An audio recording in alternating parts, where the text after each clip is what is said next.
Hey guys, it's Ricky here with Maine Farms. I just wanted to show y'all my watering system today. Mostly where I got my cattle at is about up to half a mile or a little more in the back there, and so I have no way to get water back there as far as a hose, a spigot, using an automatic watering valve or anything like that. So what I do is I transport it back there and I put it in some troughs that I'll show y'all here in a minute. But one thing that I do, so that when I get here, usually it's in the evening times after I get off of work, when I get here to move my cattle to another paddock, I want my water to already be full. I don't want to have to sit here and wait for my water to fill up to be able to hook the trailer up. So what I use, I get it from Lowe's. It was like $15 or maybe a little cheaper. It's just a timer. It don't take batteries. It's just a mechanical timer. I usually twist it over to about 60 minutes to get it completely full when it's empty. Lately, it's been a little cooler than normal for this time of year, and so they haven't been drinking quite the 275 gallons that the total carry. So I've been putting it on about 30 minutes, getting it halfway full. There's no sense of pulling a whole full trough back there just to pull half of it back. So I just put it on about 30 minutes, get it halfway full, and take it back there. So what I'm using is just a IBC tote on a trailer. I'm in the process, I've got a small trailer, single axle trailer that I'm in the process of getting tires for it, that IBC tote will fit on perfectly, and that will be what I use from now on. But right now I'm using this big 16-foot trailer, hooking it up to my mule and pulling it back here. So we're gonna head back there and I'll show you what we got going on when we get back here. Thanks.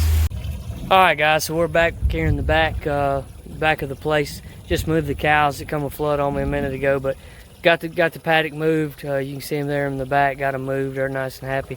But I wanted to show you the water system I'm using. So I've just got 2 bathtubs there and then a metal trough on the back, and that's what I'm using. I pull it. I built this sled out of 4x4s.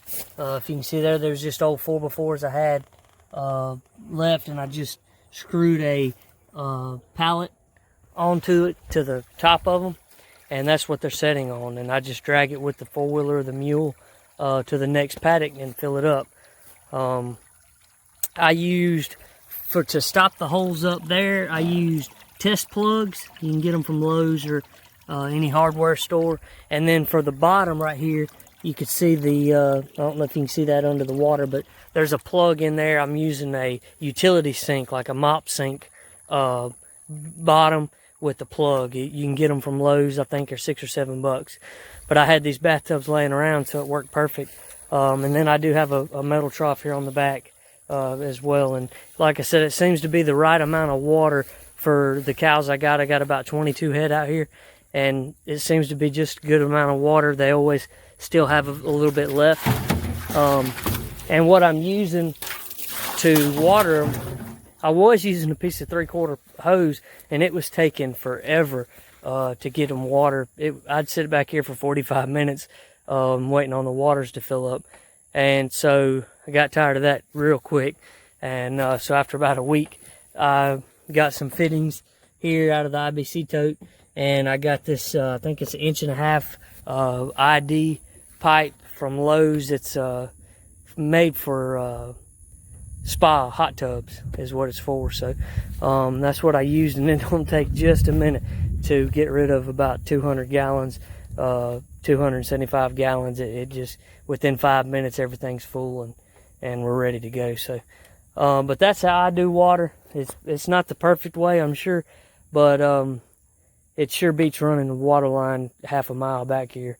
And it's so spread out. I mean, there's just no way I could run water to every spot back here. So this is what I'm doing. Like I said, I'm sure it ain't perfect, but it gets the job done. So if y'all got any advice or any questions, just let me know. Thanks.